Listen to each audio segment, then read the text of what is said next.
जय श्री राम। आज हम चर्चा करते हैं कि हमारे जीवन में किस प्रकार से शांति प्राप्त हो। इस संसार में कोई भी व्यक्ति रहता है और चाहे वह कहीं भी हो, लेकिन उसके जीवन में अशांति और महाक्रांति फैली रहती है। हर व्यक्ति परेशान है कि मुझे शांति कैसे प्राप्त हो, चाहे वह गृहस्थ जीवन में हो, चाहे सन्यासी बन कर के रहे, चाहे वानप्रस्थ में रहे, चाहे जंगलों में रहे और चाहे शहर में रहे। मैं निवेदन करूंगा कि जीवन में हमारी केवल एक सोच, एक अच्छी सोच सारे झगड़ों को समाप्त कर सकती है और हमारे जीवन में महाशांति ला सकती है। मैं चर्चा करूंगा कि वह कौन सी अच्छी सोच है जिस सोच को लाने के बाद में व्यक्ति खुश रह सकता है और व्यक्ति के जीवन में सारे द्वंद्व रहते हुए भी वह निर्द्वंद हो सकता है।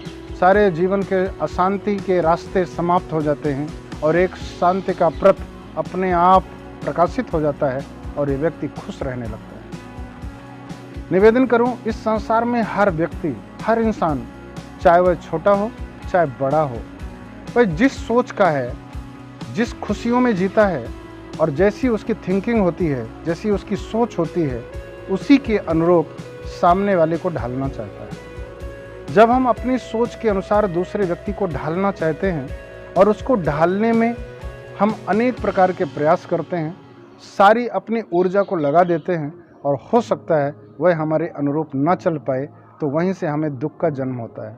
वहीं से हमारे झगड़े प्रारंभ हो जाते हैं और झगड़े प्रारंभ होने के बाद में हम हमेशा दुखी हो जाते हैं। कल्पना करिए, जिस तरह की हमारी सोच है, जिस स्तर में हम जी रहे हैं, जितने परिपक्व हम हैं, जितने मैच्योर हम हैं, क्या सामने वाला भी उतना ही मैच्योर होगा या कि सामने वाले की सोच भी वैसी ही होगी?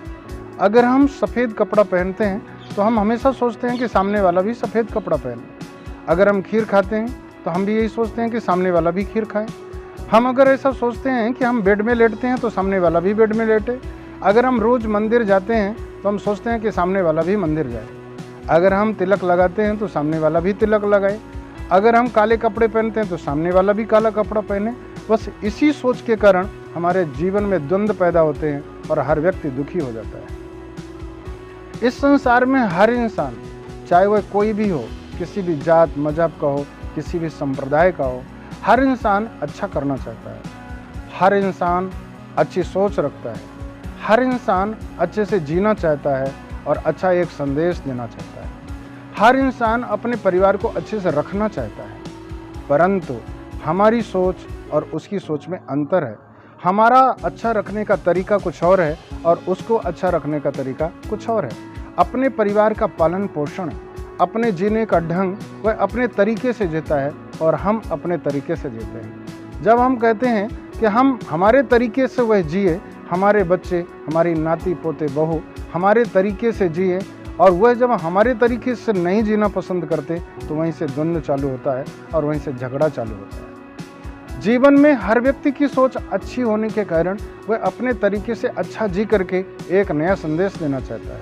अपने परिवार में रह करके अच्छी सोच समर्पित करने के बाद में परिवार को अच्छा से अच्छा भोजन, अच्छा से अच्छा पानी और निवास स्थान दे करके अपने परिवार को सुखी करना चाहता है। हो सकता है आज के 50 साल पहले, जिस 50 साल में हम जीवन जिए थे, वहाँ से हमारे जीवन की शुरुआत हुई थी। उस समय का कल, उस समय का समय, उस समय का मौसम, उस समय की परिस्थितियाँ कुछ और थी, लेकिन आज की परिस्थितियाँ कुछ और होती हैं। निवेदन करूँ, हर 50 साल में हर परिस्थितियाँ परिवर्तित हो जाती हैं पूर्ण रूप में।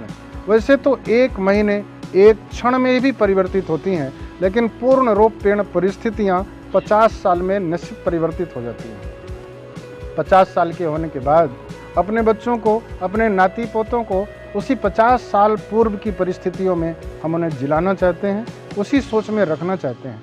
लेकिन इस नई सदी के जीने वाले बच्चे, इस नई सदी में होने वाले बच्चे, वो इस सोच में जीना चाहते हैं कि इस सोच में रख करके इन परिस्थितियों में अपने आप को हम खुश कैसे रख सकते हैं।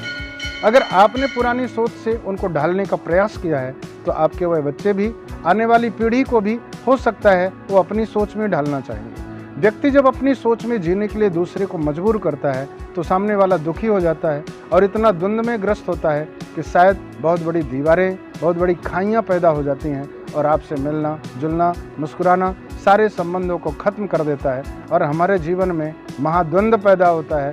हम एक खड़े रह जाते हैं, हमारे पास में कोई नहीं होता है। इसलिए मैं केवल आपसे यही कहूँगा कि अपनी सोच एक अच्छी सोच बनाएं।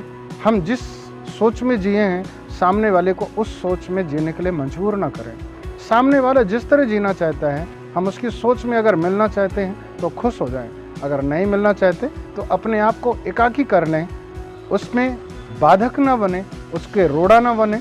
अगर अपने आप को उसकी टांग हम खींच रहे हैं, अगर अपने आप को हम उसके सामने उस रूप में क्रूरता के रूप में प्रेषित कर रहे हैं, तो हम सभी के दुश्मन हो जाएंगे।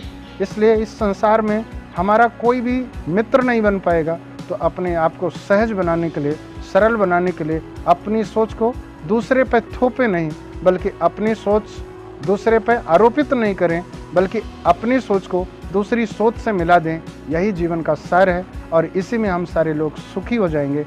हर व्यक्ति का जीवन मुस्कुराता हुआ जुड़ जाएगा और वहीं पर राम राज्य की स्थापना हो जाएगी।